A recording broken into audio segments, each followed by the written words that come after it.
నమస్కారం స్నేహితులారా. ఈరోజు మనం లోతుగా అర్థం చేసుకోబోయేది లా అంటే ఏమిటి, లా యొక్క లక్షణాలేమిటి, లా ఎందుకవసరం, లాకి రాజ్యాంగంతో ఉన్న సంబంధమేమిటి. లా చదవడం మొదలుపెట్టే ముందు లా యొక్క అర్థం, లక్ష్యం, స్వభావం, అవసరం స్పష్టంగా అర్థమైతేనే తర్వాత వచ్చే criminal law, civil law, constitutional law లాంటి ప్రతి సబ్జెక్ట్ మనకు ఈజీగా అర్థమవుతుంది.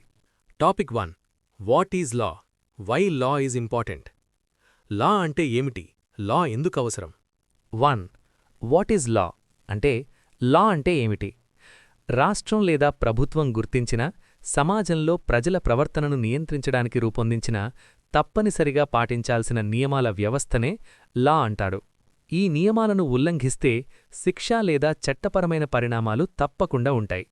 సింపుల్గా ఇంగ్లీష్లో చెప్పాలంటే law is a system of rules recognized and enforced by the state to regulate human conduct. లా యొక్క ముఖ్య లక్షణాలు, క్యారెక్టరిస్టిక్స్ ఆఫ్ లా. మొదటిది స్టేట్ రికగ్నిషన్, అంటే ప్రభుత్వం లేదా రాష్ట్రం అంగీకరించాలి. రెండవది బైండింగ్ నేచర్, అంటే ఇది కేవలం సలహా కాదు, తప్పనిసరిగా పాటించాలి.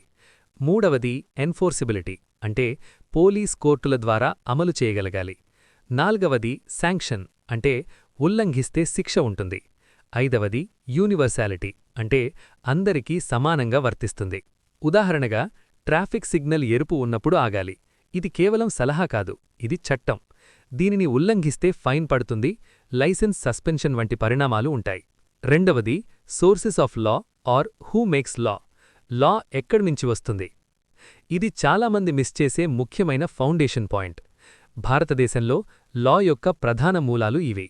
మొదటిది కాన్స్టిట్యూషన్, అంటే రాజ్యాంగం. ఇది సుప్రీం సోర్స్ ఆఫ్ లా, అంటే అన్ని చట్టాలకు మించిన అత్యున్నత మూలం. రెండవది లెజిస్లేషన్, అంటే పార్లమెంట్ మరియు రాష్ట్ర శాసనసభలు చేసే చట్టాలు. మూడవది జుడీషియల్ ప్రెసిడెంట్స్, అంటే కోర్టులు ఇచ్చే తీర్పులు. ఇవి భవిష్యత్తు కేసులకు మార్గదర్శకాలవుతాయి. నాల్గవది కస్టమ్స్, అంటే సాంప్రదాయాలు. అయితే ఇవి రాజ్యాంగానికి విరుద్ధం కాకపోతే మాత్రమే వర్తిస్తాయి. రాజ్యాంగంలోని ఆర్టికల్ 13 ప్రకారం ఫండమెంటల్ రైట్స్కి విరుద్ధంగా ఉన్న ఏ చట్టమైనా లేదా సాంప్రదాయమైనా చెల్లదు, అంటే వాయిడ్ అవుతుంది. Who makes, enforces and interprets లా, అంటే చట్టాలను ఎవరు తయారుచేస్తారు, ఎవరు అమలు చేస్తారు, ఎవరు అర్థం చెబుతారు అనే విషయాన్ని అర్థం చేసుకోవాలి. లెజిస్లేచర్, అంటే శాసనశాఖ, చట్టాలు తయారుచేస్తుంది. ఎగ్జిక్యూటివ్, అంటే పరిపాలనా శాఖ, చట్టాలను అమలు చేస్తుంది. ఉదాహరణకు పోలీస్ అధికారులు. జ్యుడిషియరీ, అంటే న్యాయశాఖ, చట్టాలకు అర్థం చెప్పి న్యాయం చేస్తుంది. ఈ మూడింటిని కలిపి సెపరేషన్ ఆఫ్ పవర్స్ అంటారు. మూడు శాఖలు వేర్వేరైనా పరస్పరం చెక్ అండ్ బ్యాలెన్స్ చేస్తూ ఒకదానిపై ఒకటి నియంత్రణ ఉంచుతాయి. Supremacy of constitution and judicial review. భారతదేశంలో రాజ్యాంగమే అత్యున్నత చట్టం. ఆర్టికల్ 13 ప్రకారం రాజ్యాంగానికి విరుద్ధంగా చేసిన ఏ చట్టమైనా చెల్లదు. పార్లమెంట్ చేసిన చట్టమైనా సరే అది రాజ్యాంగానికి విరుద్ధమైతే కోర్టులు ఆ చట్టాన్ని రద్దు చేయగలవు. కోర్టులు ఈ విధంగా చట్టాన్ని పరిశీలించి రద్దు చేసే అధికారాన్నే జ్యుడిషియల్ రివ్యూ అంటారు. 5. Rule of law. Article 14. Article 14 ప్రకారం లా ముందు అందరూ సమానమే. సాధారణ పౌరుడైనా, మంత్రి అయినా, చట్టానికి పైగా ఎవ్వరూ లేరు. ప్రభుత్వం కూడా చట్టం ప్రకారమే పనిచేయాలి. ఉదాహరణకు ఒక మంత్రి ట్రాఫిక్ రూల్ ఉల్లంఘిస్తే అతనికి చలాన్ పడుతుంది, అంటే లా ముందు అందరూ సమానమే. 6. వై లా ఈజ్ ఇంపార్టెంట్, అంటే లా ఎందుకవసరం? అంటే మొదటిగా సోషల్ ఆర్డర్ అండ్ స్టెబిలిటీ కోసం, సమాజంలో క్రమశిక్షణ, శాంతి ఉండడానికి లా అవసరం. రెండవది ప్రొటెక్షన్ ఆఫ్ రైట్స్. ఆర్టికల్ 21 ప్రకారం జీవించే హక్కు మరియు వ్యక్తిగత స్వేచ్ఛ రక్షణ. ఎవర్నైనా అక్రమంగా అరెస్ట్ చేస్తే కోర్టు ద్వారా రక్షణ పొందవచ్చు. మూడవది ఈక్వాలిటీ. ఆర్టికల్ 14 ప్రకారం అందరికీ సమానత్వం. నాల్గవది ఫ్రీడమ్స్. ఆర్టికల్ 19 ప్రకారం మాటల స్వేచ్ఛ, సంఘ స్వేచ్ఛ వంటి హక్కులు. ఐదవది జస్టిస్ అండ్ డిస్ప్యూట్ రెజల్యూషన్, వివాదాలకు న్యాయ పరిష్కారం. ఆరవది క్రైమ్ కంట్రోల్ అండ్ డెటరెన్స్, శిక్ష భయం వల్ల నేరాలు తగ్గుతాయి. ఏడవది కంట్రోల్ ఓవర్ గవర్నమెంట్, ప్రభుత్వం కూడా చట్టానికి లోబడి ఉండాలి. 7. Law versus justice versus morality versus custom. Law అంటే ప్రభుత్వం చేసిన రాసిన చట్టాలు. జస్టిస్ అంటే న్యాయం అనే ఆదర్శం. మొరాలిటీ అంటే వ్యక్తిగత నైతికత. కస్టమ్ అంటే సాంప్రదాయాలు. ఇవన్నీ ఒకటే కాదు. కస్టమ్ కూడా ఫండమెంటల్ రైట్స్కి విరుద్ధంగా ఉంటే ఆర్టికల్ 13 ప్రకారం చెల్లదు. 8. Law as social control and social change. Law సమాజాన్ని నియంత్రించడమే కాదు, సమాజాన్ని మార్చే సాధనం కూడా. బాల్య వివాహ నిషేధం, మహిళ రక్షణ చట్టాలు దీనికి ఉదాహరణలు. లా మన ప్రవర్తనను నియంత్రిస్తుంది. శిక్ష భయం ద్వారా, రూల్స్ అండ్ రెగ్యులేషన్స్ ద్వారా, పోలీస్, కోర్ట్, జైలు వ్యవస్థ ద్వారా నియంత్రిస్తుంది. ఉదాహరణకు, మీరు హెల్మెట్ పెట్టుకుంటే అది మీ భద్రత కోసం మాత్రమే కాదు, చలాన్ భయం కూడా కారణం. ఇది లా ద్వారా జరిగే social control. 9. Dynamic nature of law అంటే కాలానుగుణ మార్పు. సమాజం మారితే చట్టాలు కూడా మారతాయి. ఐపీసీ స్థానంలో ఇప్పుడు బిఎన్ఎస్ వచ్చింది. సిఆర్పిసి స్థానంలో బిఎన్ఎస్ఎస్ వచ్చింది. ఎవిడెన్స్ యాక్ట్ స్థానంలో బిఎస్ఏ వచ్చింది. కొత్త టెక్నాలజీకి కొత్త సైబర్ లా, మహిళల రక్షణకు కొత్త చట్టాలు. ఇవన్నీ లా డైనమిక్ నేచర్ని చూపిస్తాయి. 10. What if there is no law. Law లేకపోతే సమాజం అరాచకం అవుతుంది. బలవంతుల రాజ్యం ఏర్పడుతుంది. లా బలహీనులను బలవంతుల నుండి రక్షిస్తుంది. ధనవంతులు, శక్తివంతులు, రాజకీయంగా బలమైనవారు ఎక్కువ శక్తి కలిగి ఉంటారు.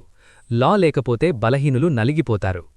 ఉదాహరణకు, ఒక పెద్ద కంపెనీ కార్మికుల జీతం ఇవ్వకపోతే కార్మికులు కోర్టులో కేసు వేసి తమ హక్కులు సాధించవచ్చు. 11. ఆబ్జెక్టివ్స్ ఆఫ్ లా అంటే లా లక్ష్యాలు. లా యొక్క ముఖ్య లక్ష్యాలు శాంతి మరియు క్రమం, న్యాయం, భద్రత, ప్రజా సంక్షేమం, సమానత్వం. Final recap. టాపిక్ 1. లా అనేది రాష్ట్రం అమలు చేసే తప్పనిసరి నియమాల వ్యవస్థ. రాజ్యాంగమే అత్యున్నత చట్టం. ఆర్టికల్ 13 ద్వారా రాజ్యాంగానికి విరుద్ధంగా చేసిన ఏ చట్టమైనా చెల్లదు. ఆర్టికల్ 14 ద్వారా లా ముందు అందరూ సమానమే. ఆర్టికల్ 21 ద్వారా జీవించే హక్కు రక్షించబడుతుంది. Law is the backbone of society. It maintains order, protects rights and aims to achieve justice. Topic 2. Types of law. Criminal law, civil law, constitutional law. లాలో ఎన్ని రకాలుంటాయి? ముఖ్యంగా criminal law, civil law, constitutional law అంటే ఏమిటి అనే విషయం ఇప్పుడు తెలుసుకుందాం. లా ఒకటే అయినా అది నేరాలకు సంబంధించినదా, వ్యక్తుల మధ్య వివాదాలకా, లేదా రాజ్యాంగానికి సంబంధించినదా అనేదాని ఆధారంగా లాను రకాలుగా విభజిస్తారు. ఈ క్లారిటీ ఉంటే ఒక కేసు క్రిమినల్ కేసా, సివిల్ కేసా, రాజ్యాంగ కేసా అని వెంటనే అర్థమవుతుంది. 1. క్రిమినల్ లా. క్రిమినల్ లా అంటే సమాజానికి హాని కలిగించే నేరాలకు సంబంధించిన చట్టాల సమాహారం. నేరం చేసిన వ్యక్తికి శిక్ష విధించడమే దీని ముఖ్య లక్ష్యం. ఇంగ్లీష్లో చెప్పాలంటే, criminal law deals with offences against society and provides punishment to the offender. ఉదాహరణకు, హత్య, దొంగతనం, మోసం, దాడి, అత్యాచారం, సైబర్ నేరాలు అన్నీ క్రిమినల్ లా కింద వస్తాయి. క్రిమినల్ కేసులో సాధారణంగా స్టేట్ లేదా గవర్నమెంట్ కేసు వేస్తుంది. ఎందుకంటే నేరం సమాజంపై ప్రభావం చూపుతుంది. ఉదాహరణకు, హత్య జరిగితే కేసు పేరు స్టేట్ వర్సెస్ అక్యూజ్డ్గా ఉంటుంది. క్రిమినల్ లాలో శిక్షలు జైలు శిక్ష, జరిమానా లేదా రెండూ కలిపి, కొన్ని కేసుల్లో జీవిత ఖైదు. భారతదేశంలో ముఖ్యమైన క్రిమినల్ చట్టాలు ఇప్పుడు కొత్తగా మారాయి. బిఎన్ఎస్ అంటే భారతీయ న్యాయ సంహిత 2023. ఇందులో ఏ పనులు నేరాలు, వాటికి ఏ శిక్షలు అనే విషయం ఉంటుంది. బిఎన్ఎస్ఎస్ అంటే భారతీయ నాగరిక్ సురక్షా సంహిత 2023. ఇందులో పోలీస్ ఎలా కేసు నమోదు చెయ్యాలి, అరెస్ట్ ఎలా చెయ్యాలి, కోర్టులో కేసు ఎలా నడవాలి అనే ప్రక్రియ ఉంటుంది. బిఎస్సి అంటే భారతీయ సాక్ష్య అధినియమం 2023. ఇందులో కోర్టులో ఏవి సాక్ష్యాలుగా పరిగణించాలి, ఏ సాక్ష్యం చెల్లుతుంది అనే విషయం ఉంటుంది. సింపుల్గా చెప్పాలంటే, బిఎన్ఎస్ అంటే నేరమేమిటి, శిక్ష ఏమిటి. బిఎన్ఎస్ఎస్ అంటే కేసు ఎలా నడుస్తుంది. బిఎస్సి అంటే సాక్ష్యం ఎలా నిరూపించాలి. క్రిమినల్ కేసుల్లో నిందితుడికి కూడా రాజ్యాంగ రక్షణలు ఉన్నాయి. ఆర్టికల్ 20 ప్రకారం నేరం చేసిన సమయంలో చట్టం లేకపోతే తరువాత వచ్చిన చట్టం ఆధారంగా శిక్ష వేయకూడదు. ఒకే నేరానికి 2 సార్లు శిక్ష వేయకూడదు. ఆర్టికల్ 21 ప్రకారం వ్యక్తిగత స్వేచ్ఛను ప్రభుత్వం అక్రమంగా హరించకూడదు. ఆర్టికల్ 22 ప్రకారం అరెస్టు చేసిన వ్యక్తికి ఎందుకు అరెస్ట్ చేశారో చెప్పాలి. లాయర్ను కలిసే హక్కుంటుంది. 24 గంటల్లో మెజిస్ట్రేట్ ముందు హాజరుపరచాలి. పోలీస్ కారణం చెప్పకుండా ఎవర్నైనా అరెస్ట్ చేస్తే అది ఆర్టికల్ 21 మరియు ఆర్టికల్ 22 ఉల్లంఘన అవుతుంది. ఇక్కడ ముఖ్యమైన 2 కాన్సెప్ట్స్ ఉన్నాయి. బర్డన్ ఆఫ్ ప్రూఫ్ అంటే నేరం జరిగింది అని నిరూపించాల్సిన బాధ్యత ఎవరిది అనే విషయం. ఇది గవర్నమెంట్ లేదా ప్రాసిక్యూషన్ మీద ఉంటుంది. స్టాండర్డ్ ఆఫ్ ప్రూఫ్ అంటే ఎంత స్థాయిలో నిరూపించాలి అనే విషయం. క్రిమినల్ కేసుల్లో బియాండ్ రీజనబుల్ డౌట్ అంటే సందేహానికి తావు లేకుండా నిరూపించాలి. 2. సివిల్ లా. సివిల్ లా అంటే వ్యక్తి వర్సెస్ వ్యక్తి మధ్య హక్కులు, ఆస్తి, ఒప్పందాలు, కుటుంబ వివాదాలకు సంబంధించిన చట్టం. ఇక్కడ శిక్ష కంటే పరిహారం ముఖ్య లక్ష్యం. ఇంగ్లీష్లో చెప్పాలంటే civil law deals with disputes between individuals or organisations and aims to provide compensation or relief. ఆస్తి వివాదాలు, ఒప్పందాల ఉల్లంఘన, వివాహం, విడాకులు, నష్టపరిహారం కేసులు, వారసత్వ వివాదాలు అన్నీ సివిల్ లా కింద వస్తాయి. సివిల్ కేసును బాధిత వ్యక్తే వేస్తాడు. గవర్నమెంట్ సాధారణంగా పక్షం కాదు. ఇక్కడ బర్డన్ ఆఫ్ ప్రూఫ్ అంటే కేసు వేసిన వ్యక్తిపైనే నిరూపణ బాధ్యత ఉంటుంది. స్టాండర్డ్ ఆఫ్ ప్రూఫ్ అంటే ప్రిపాండరెన్స్ ఆఫ్ ప్రాబబిలిటీస్ అంటే ఎక్కువ అవకాశాల ఆధారంగా నిరూపిస్తే సరిపోతుంది. ఉదాహరణకు, ఒకరు అప్పు తీసుకుని తిరిగి ఇవ్వకపోతే అప్పు ఇచ్చిన వ్యక్తి సివిల్ కేసు వేస్తాడు. సివిల్ లాలో ముఖ్యమైన చట్టాలు contract act, property laws, family laws. Civil లాలో పరిష్కారాలంటే డబ్బు పరిహారం, ఆస్తి తిరిగివ్వడం, కోర్టు ఆదేశాలు, స్పెసిఫిక్ పర్ఫార్మెన్స్ అంటే ఒప్పందాన్ని అమలు చేయించడం. 3. కాన్స్టిట్యూషనల్ లా అంటే రాజ్యాంగానికి సంబంధించిన చట్టం. ప్రభుత్వ అధికారాలు, పౌరుల హక్కులు అన్నీ దీని కింద వస్తాయి. ఇంగ్లీష్లో చెప్పాలంటే constitutional law deals with interpretation and application of the constitution, rights of citizens and powers of the government. Article 13 ప్రకారం రాజ్యాంగ హక్కులకు విరుద్ధంగా ఉన్న చట్టం చెల్లదు. ఆర్టికల్ 32 ప్రకారం ఫండమెంటల్ రైట్స్ ఉల్లంఘితమైతే నేరుగా సుప్రీంకోర్టుకి వెళ్లవచ్చు. ఆర్టికల్ 222 ప్రకారం హైకోర్టుకు కూడా వెళ్లవచ్చు. ఆర్టికల్ 131 ప్రకారం కేంద్రం మరియు రాష్ట్రం మధ్య వివాదాలు సుప్రీంకోర్టు పరిధిలోకి వస్తాయి. ప్రభుత్వం మాటల స్వేచ్ఛను అక్రమంగా పరిమితం చేస్తే ఆర్టికల్ 32 ద్వారా కోర్టును ఆశ్రయించవచ్చు. కోర్టులకు జ్యుడిషియల్ రివ్యూ అనే అధికారం ఉంది. ప్రభుత్వం చేసిన చట్టం రాజ్యాంగానికి విరుద్ధంగా ఉంటే కోర్టు ఆ చట్టాన్ని రద్దు చేయగలదు. 4. Same act, criminal plus civil both. ఒకే సంఘటనలో క్రిమినల్ కేసు కూడా సివిల్ కేసు కూడా ఉండవచ్చు. ఉదాహరణకు, ఒక వ్యక్తి వాహనం నిర్లక్ష్యంగా నడిపి ప్రమాదం చేస్తే క్రిమినల్ కేసులో నేరానికి శిక్ష విధిస్తారు. సివిల్ కేసులో బాధితుడికి నష్టపరిహారం ఇస్తారు. 5. Public law versus private law. Public law అంటే ప్రభుత్వం వర్సెస్ వ్యక్తి మధ్య ఉన్న చట్టం. ఉదాహరణకు criminal law, constitutional law, administrative law. Police అక్రమంగా అరెస్ట్ చేస్తే అది పబ్లిక్ లా సమస్య. ప్రైవేట్ లా అంటే వ్యక్తి వర్సెస్ వ్యక్తి మధ్య వివాదాలకు సంబంధించిన చట్టం. సివిల్ లా, కాంట్రాక్ట్ లా, ఫ్యామిలీ లా ఇవన్నీ ప్రైవేట్ లా కింద వస్తాయి. 6. సబ్స్టాంటివ్ లా వర్సెస్ ప్రొసీజరల్ లా. సబ్స్టాంటివ్ లా అంటే ఏది నేరం, ఏది హక్కు, ఏ శిక్ష, ఏ పరిహారం అన్నది చెప్పే చట్టం. ఉదాహరణకు బిఎన్ఎస్ హత్య నేరమని చెబుతుంది. ఇది సబ్స్టాంటివ్ లా. ప్రొసీజరల్ లా అంటే కేసు ఎలా నడవాలి, పోలీస్ ఎలా దర్యాప్తు చేయాలి, కోర్టులో ట్రయల్ ఎలా జరగాలి అన్న ప్రక్రియను చెప్పే చట్టం ప్రొసీజరల్ లా. ఉదాహరణకు బిఎన్ఎస్ఎస్ ఒక procedural law. 7. Codified law versus uncodified law. Codified law అంటే రాసి ఉన్న చట్టాలు, పుస్తకాల రూపంలో ఉన్న చట్టాలు.